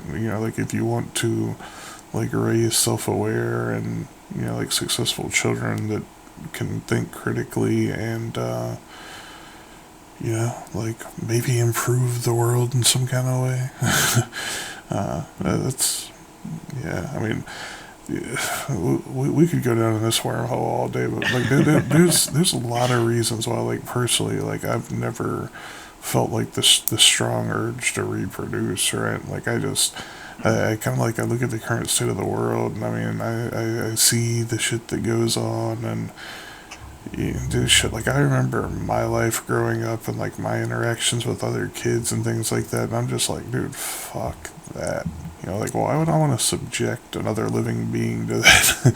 But I mean, it is what it is, right? Like if I have ideas of how to do it better and all this kind of stuff, like who am I to tell people that are actually doing it? But I mean, it is what it is, right? Like I feel like ultimately, like if I've made my decision, right? Like I don't plan on having my own children for this very reason. So like I'm not gonna hold it against people that do, but I feel like we have to be able to like at least look at the situation and figure out like why do these problems keep perpetuating? Like why is there cyclical violence? Like why are people growing up repressing themselves and having no idea who they are? Well, I mean, obviously, this system very much perpetuates itself. So, like, we have to be able to do things differently if we want anything to change, right? Yeah, look, and as someone who was like on the well, I'd say I'm on the fence now, but at one point I was like pro kids, then I've been anti kids, then I'm on the fence, then I'm anti kids again. There's a whole bunch of shit going on. Like I'm a messed up individual. I think we all know that. Yeah, so I can speak from sort of like both aspects. And when I was young, dumb, and full of cum, as they like to say, when I was naive, immature, and not knowing what the hell was going on, like, yeah, look, I wanted the dream, right? Because that's what we get sold. And like, I know, like, I hate to tell y'all Americans, right? The American dream, is just a dream, right? And it gets labeled as the American dream, it gets labeled as the Australian dream, it gets labeled as the Ugandan dream, right? To basically, right, live, exist, find a partner, reproduce, have the vanilla skies, the picket fences, and it may not be like these are kind of like the details, like the semantics, if you will, that shift and change depending on where you're at, your geographic location, if you will. But we all get sold the same bullshit, right? And we buy it because that's what we've been told, and what our parents and our forefathers and whoever else you want to claim has guided you into this perspective. That's what we're told. That's what we're told we need to do. And even our own DNA, like the whole lizard brain coming to the forefront and telling you, because like let's be real here, right? Your lizard brain is telling you to fuck. Period. That's it. We're animals, right? That's what we do, right? Animal brain says fuck, reproduce, make more little yous, chuck them out into the never land, and your spawn will again do the same thing, and your bloodline will continue. You'll be dominant. Blah blah blah blah blah blah. Bullshit. That's what we're told, and that's what we have been pushed towards in a number of different ways. Now, getting woke to what's going on here, like personally, my shift from wanting kids to not wanting kids came from an understanding of how the system works, and not just what I've just described here as far as the 2.5 kids, vanilla skies, and that kind of crap, but the fact of like what it's for, right? Because we're just like the worker ants, we're the worker bees, we are expendable, right? And I was thinking, well, if I have a kid, this whole making them woke is not really on the cards, right? Because you have the kid, right? You got to stick them with a whole bunch of needles, and if you don't, you can't do stuff, right?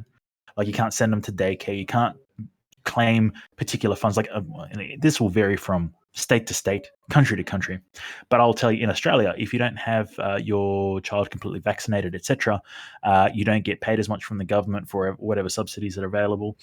You can't put them into certain programs like preschool, etc. There's all this shit that goes on. So essentially, it's like if you have a kid, we are going to raise your kid. You're not going to raise your kid. We are going to raise your kid. That being the government. We are going to raise your kid, and you're just like a bystander. Just make sure that they do all right. They don't die. I mean, they have some food. I mean, if you don't have food and stuff, we'll take them away from you, right? This is what you need to do. So essentially, I asked myself, do I really want to have kids that are raised by government? And I was like, well, no. The indoctrination camp. If you want to school kids at home, there's a whole bunch of hoops you need to jump through, and it's very difficult to do. So they make things very difficult for you. And I was just not willing to sign up for this shit because I'm like, okay, so I'm basically creating another individual to hand over to the army that is the government system that's in place right now. And I was not willing to do so. So I can speak on the side of being completely fucking naive and not knowing what the fuck is going on and believing, because like I said, like I was a fucking drain like everyone else. Like I'm not sitting there saying I was like floating above everyone else. I've always been woke, and I've been more woke than you, and you're more woke than me, and none of that. I'm just saying, like, dude, like I used to be part of it, and the realization was that is understanding that this is what's in front of us. This is how the game is played, and the only real way to win the game is not to play at all. So I was like, all right, what I'm going to do is say, fuck you, I'm not going to have any fucking kids no more. Right? I don't want no kids. Keep your fucking kids, I don't want them. Because I'm not willing to basically hand them over to a system that's going to turn them into another drone, another slave, and with me having no say in what's going on. So unfortunately, most people don't get to that point where they recognize that, and they keep doing what they're told to do. That is reproduce, pump a bunch of kids. I mean, like, dude, the whole idiocracy thing. Like, if you've ever seen the start of Idiocracy, right? Where you've got the two, or the couple, right? The two people that are trying to have the kid, that they've saved their money and they've done everything the right way and all that kind of stuff, and they're intelligent people and they're really worried about how they're going to raise the kid and all that kind of stuff, and they can't have kids, right? But Billy Bob and Shazza, we call them Shazzas in Australia, down the street, right? They pump and they have a kid, right? Then they have another 2 kids and they have another 3 kids, and et cetera, and et cetera, et cetera.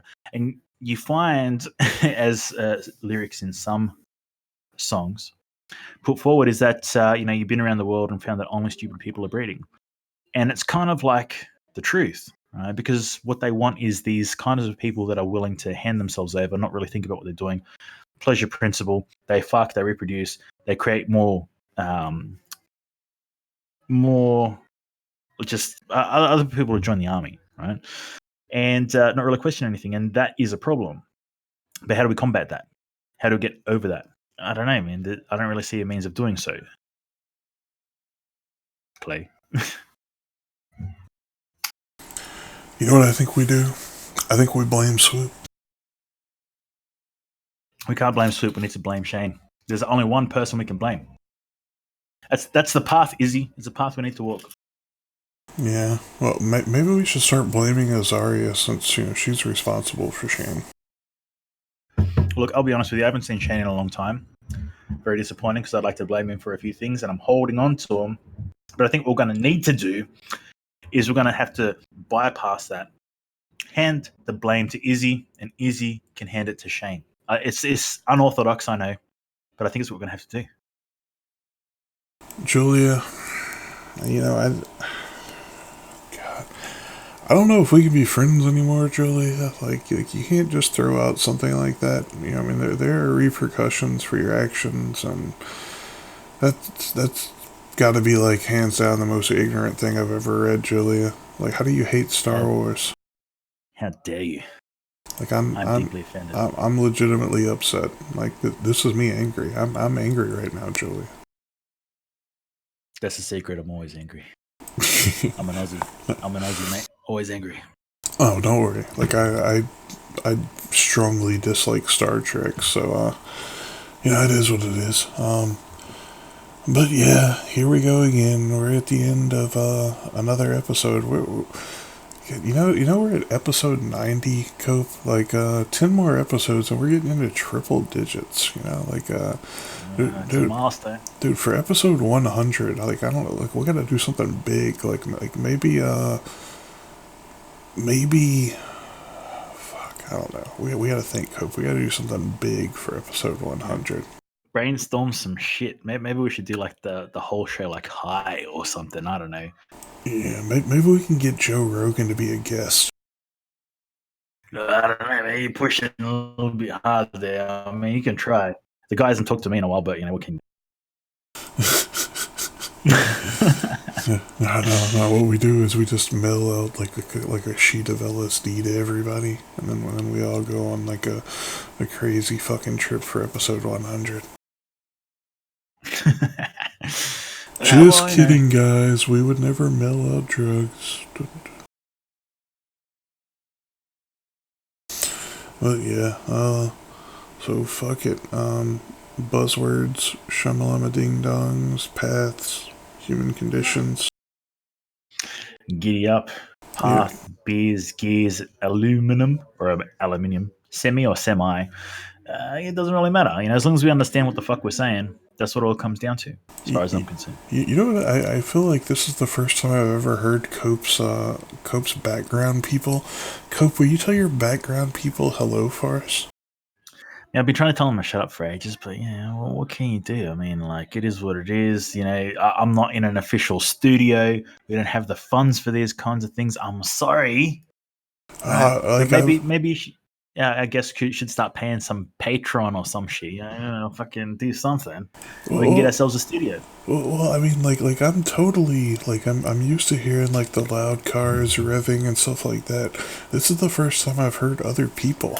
God, dude, it's mostly the TV. For a while there, I think some of us might have been wondering if you were just making up having other people there, Cope. But I think we'll submit this as evidence. Like, there are actually other people there, guys. Yes, there most certainly is. I've done my best to keep it on the DL, the down low, for those that aren't in and don't know what the fuck is going on. But I do live with some people, and I know that a lot of people may not believe this, but they are females. I live with females. The sexist that I am, I live with a bunch of females. And you know what? They don't give a fuck about the shit that I say because they're down with it. Oh, right? Shit. So all y'all that have a problem with what I've got to say about male-female interactions. How dare you, right? The Australian women have spoken. They don't give a fuck. Cope, we gotta hurry, but I gotta totally come visit you. We only got like 30 seconds. All right, giddy up. Much love, copious hugs. Oh, I fucked up. What did you